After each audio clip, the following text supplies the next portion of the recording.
Hello. Happy, what are we? What is today? Oh, it's Tuesday. It's Tuesday. It's Taco Tuesday. Hi.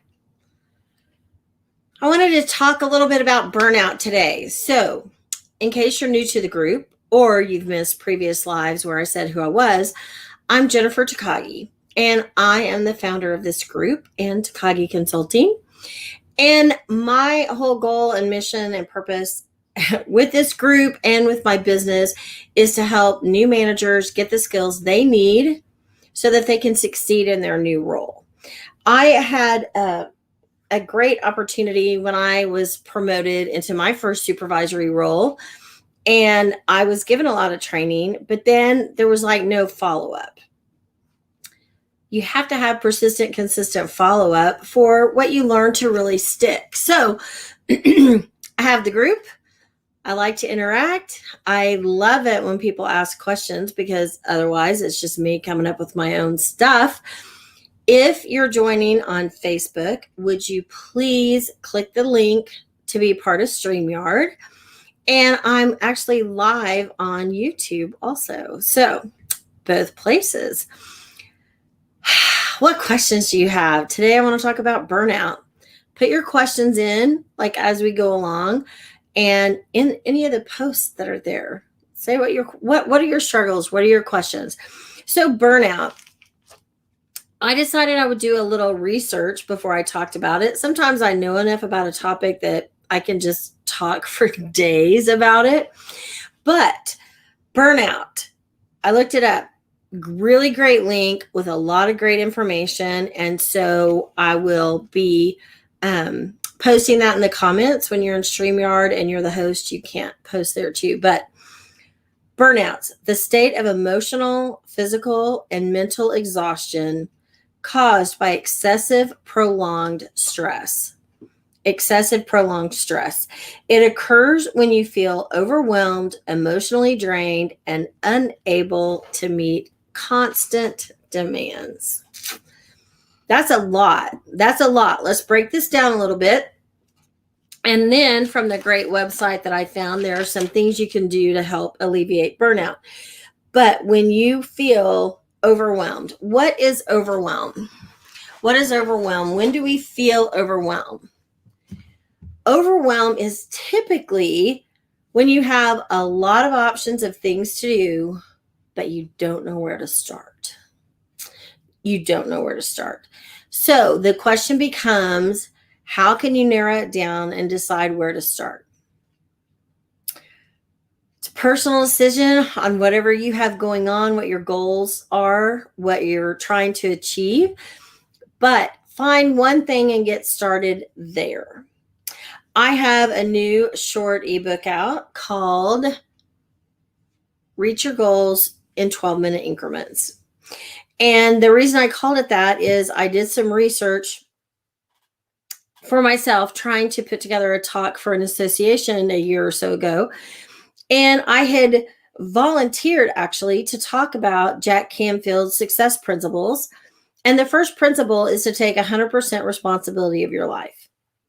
But then he goes on to say, if 100% is too much, take 5%.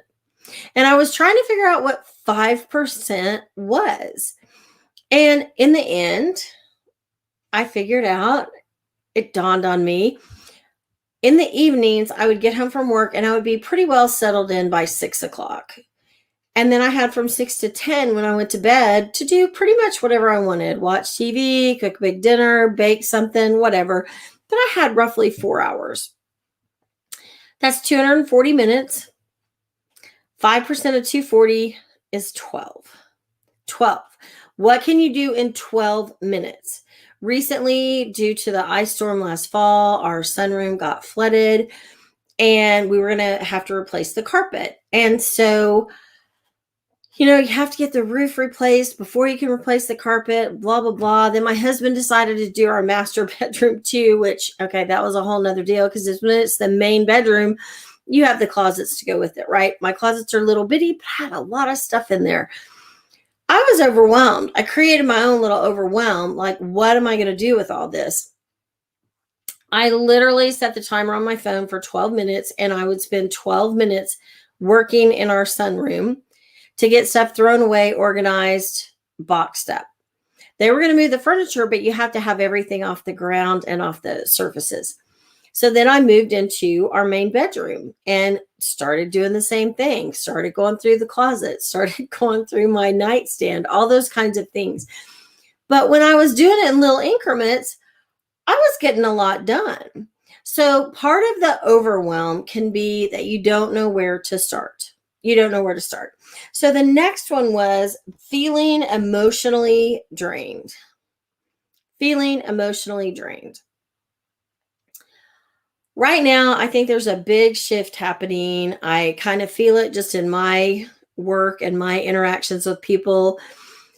Just pardon me, just over a year ago, we dealt with COVID and the shutting down. Well, COVID is still going on. Yes, I understand that. But we shut everything down. And people that typically worked from an office were now working at home. Or if they lost their job, at least temporarily, because of the shutdown, now they're at home and trying to figure out the whole unemployment thing and what to do, what they're going to do with their lives when they grow up. Because what do you do? Like everything is cut off. Huge shift, extremely emotional. People felt a lot, right? You're isolated. You can't be around people. Well, now here we are 14, 15 months later, and people are having to go back to the office. Well, there are a lot of feelings over that.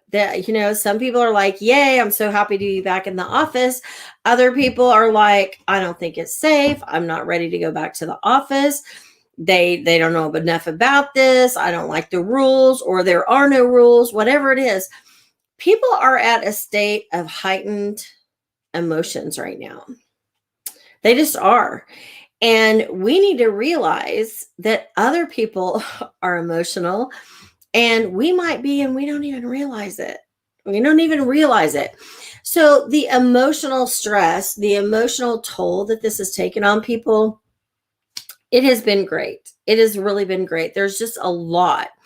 So you need to take care of yourself and help with that emotionally drained feeling by filling your cup back up. And we're going to talk about some things you can do for that, but fill your cup back up. And the other one that they came out with on burnout was unable to meet constant demands. Unable to meet constant demands. So are the demands coming from the office? Is everybody wanting everything to be ramped up to Mach speed again when everyone's just trying to figure out how to get to work every day? You might need to have a conversation with your superiors about expectations. If your employees are suffering with this, talk to them about what you expect out of them. Give some grace. Give some grace. Give grace to yourself and to other people around you. I had a conversation today, and in this conversation, we were talking about expectations.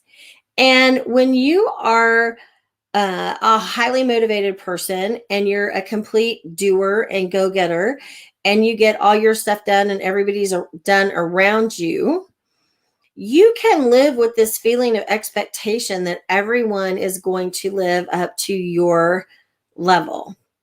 Live up to your level. They're going to do things as well as you do. Well, guess what? They may not be able to. They may not be able to. And you need to understand and accept the fact how brilliant you are, and that not everybody is operating at that level. So if you give yourself a little bit of grace, give other people a little bit of grace, set more reasonable expectations, maybe go in and talk to your superiors about what's being expected right now. And I think that's very easy to ignore, that we're in another transition period. It's another transition. We went from working at home to now we're working at the office, and it's a lot. I've also heard a lot of people put in more hours working from home than they did at the office. They put in more hours, so they got more done. They didn't have all the same interruptions that they do in an office setting. And now they're going back to work and the same level of expectation is there. Could be. If you're the one with that expectation, I ask you to back off just a little bit. So what are some things you can do to help with burnout? I had a couple people in the group asking about this. So I don't see them on live, but hopefully they'll catch the replay. So one thing, I should have gotten more water before we started. Cocktail, something, I don't know. So the first suggestion is turn to other people. Turn to other people. Have conversations, whether it's with your colleagues, with your friends, with your family, interact. Today's Tuesday. It might have been yesterday. I don't know. It all runs together. Maybe it was Sunday night. I don't know. Days run together. But I had a call. I had a Zoom call I needed to get on. And I'm just telling you, I was just kind of dragging. And it was like, oh my gosh, I just don't know if I can do another Zoom call. And I shook it off and I did, the whole, energy release. Let's start over. Let's get pumped up. I got on the call and when it ended, I felt better than I had all day. And I got a whole lot of stuff done. So interacting with other people can rejuvenate you and build you up. Even people who are introverted and they don't need as much interaction to be stimulated, they still need some. You know who you are and you still need some, right? So figure out who you want to interact with, who you want to hang out with. If your city is opening up where you can actually go out somewhere, go walk in the park, go have a meal, right? Interact, just rebuild that. Talk to your colleagues, check in on them, say how they're doing. The next one is reframe the way you look at work. Reframe the way you look at work. Marianne Williamson has a beautiful book and it's called Illuminata.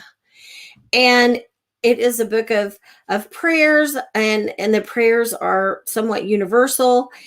And one of the things she talks about in her book, A Course of Miracles, is that a miracle is a shift in perspective. A shift in perspective. And that old joke, the older we get, the narrower our mind and the wider our hips or thicker our waistband, whichever way you want to look at it. We can become very narrow-minded because we have all these years of experience behind us that we're bringing in, looking at the situation. And sometimes we make snap decisions, snap judgments about how we feel about it, about what it is. And we need to open our mind to a different perspective. So what can you do if you're looking at your job and you're like, I don't really know about this. They're expecting so much. There's so much stress, so much overwhelm. Now we're back in the office. See if you can't shift your perspective. One thing that I used to really love to do after being grateful for the fact that I had a job, a steady paycheck, and some benefits was who I helped in that job. That was very important to me.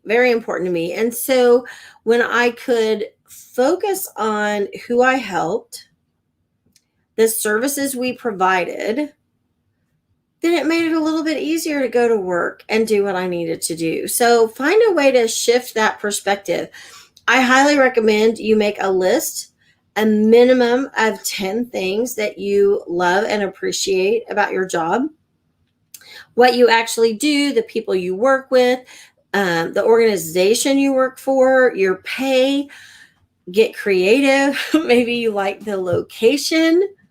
Whatever it is, come up with at least 10 things to be grateful for. And then if you really need to, you can start listing the things that you're not so thrilled about, and you can kind of weigh it and decide, is that really where you want to be? But start with the positive. There are all kinds of studies out there that prove that if you're asked a question about something negative, like how much do you hate this or how bad is it, you're going to come up with a laundry list. It's going to be a mile long. But then when they ask you what's good about it, you'll come up with like one or two things. Flip this off, flip the switch, flip the coin, look at it a different way, come up with all the positive benefits of where you work before you look at the negative ones. All right, reevaluate your priorities. Pardon me. I'm really going to be sad I didn't have a full glass of water, aren't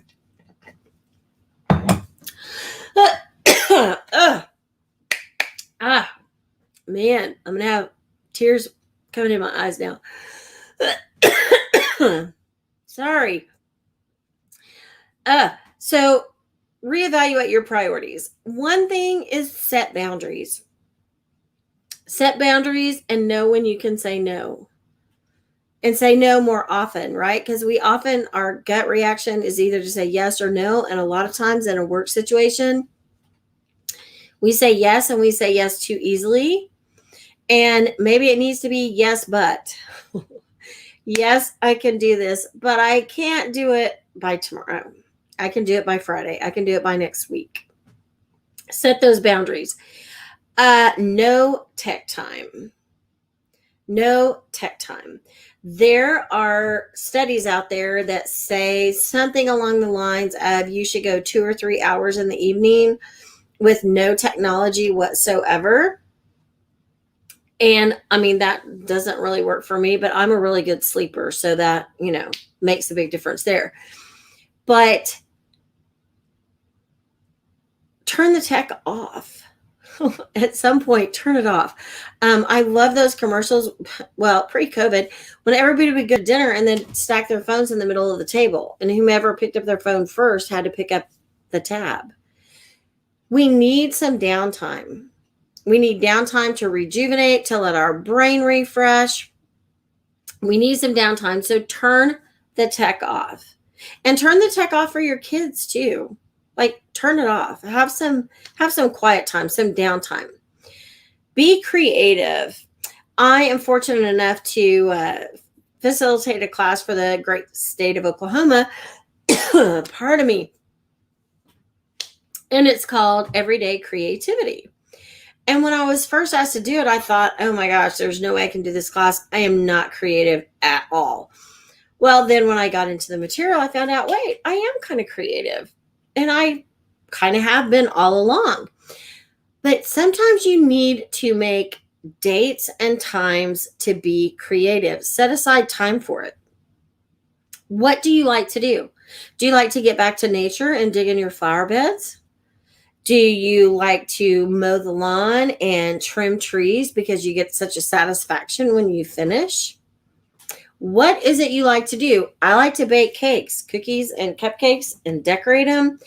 And when I was working with a business coach, that created an immense amount of strife and struggle for me. And like, I would get frustrated because I couldn't do what I had been tasked to do that was supposed to be like, the next great thing. And I would go in and I would bake a cake or cookies or make a pie, whatever. And that was my creative outlet. So be creative. Find a way to spur your imagination. Spur your imagination. Color with your kids. Play a game. Get hold of the Play-Doh. These adult coloring books are really a huge rage and getting more so all the time. So be creative. Take time to relax.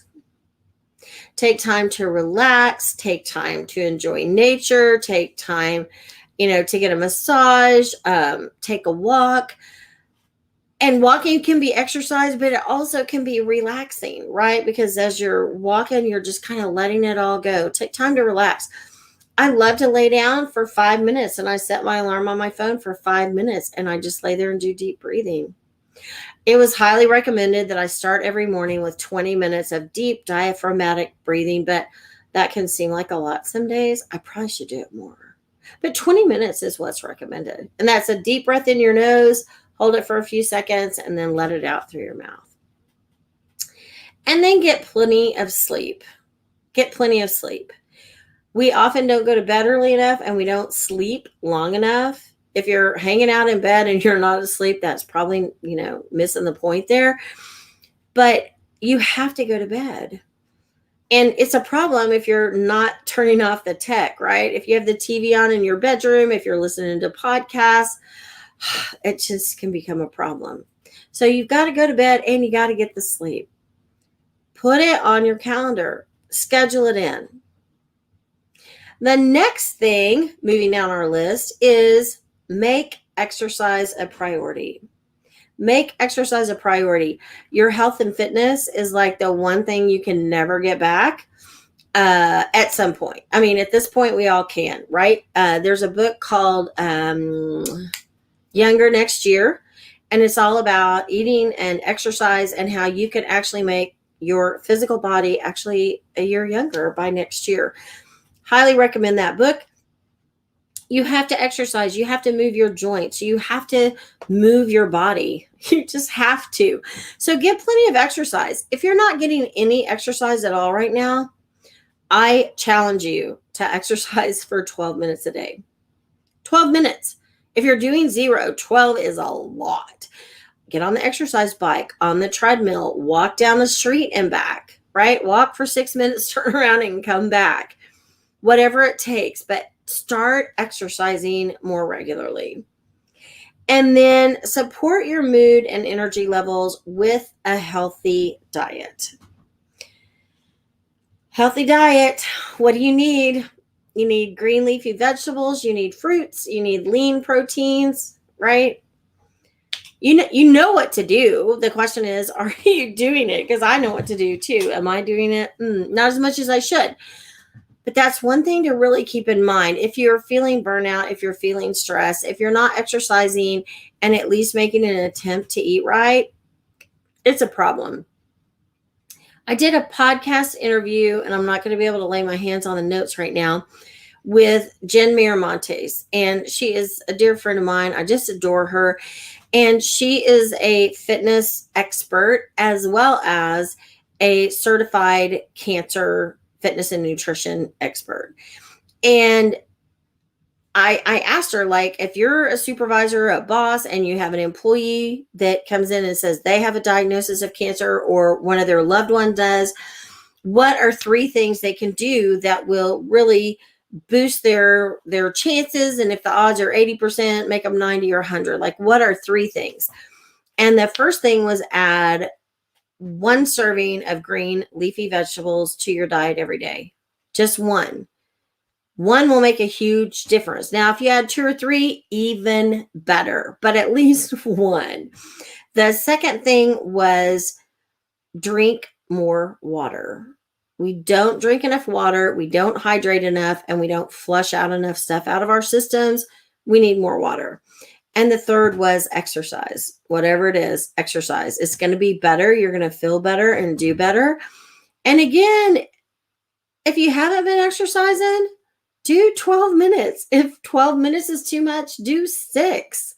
If 6 is too much, do 3, right? Just start somewhere and start doing it consistently. I hope that this was helpful on helping you address burnout. I could make more noise here, but I guess I won't. I am going to put in the comments the link to the article that I found that had a lot of these great tips on burnout. Please let me know what else I can do for you, or if there are any other topics you want me to touch on. Also, I keep asking, what's the best time of day? I'm in the Central Time Zone. You tell me what is the best time of day for me to hop on where you can join me and be live too, because I love interaction. I'm like the queen of the chat. So let me know that too. So I am Jennifer Takagi. You can email me, jennifer@takagiconsulting.com. Leave comments in this thread, actually. You can find me on Messenger. I'm on all the social media platforms, so you can find me pretty much anywhere. And let me know, what are your questions? What are your concerns? What do you want to be able to do better? It's all about being better every day. One thing a little bit better. I'm Jennifer Takagi, and I will let you go for the evening. Have a great night. Thanks. End broadcast.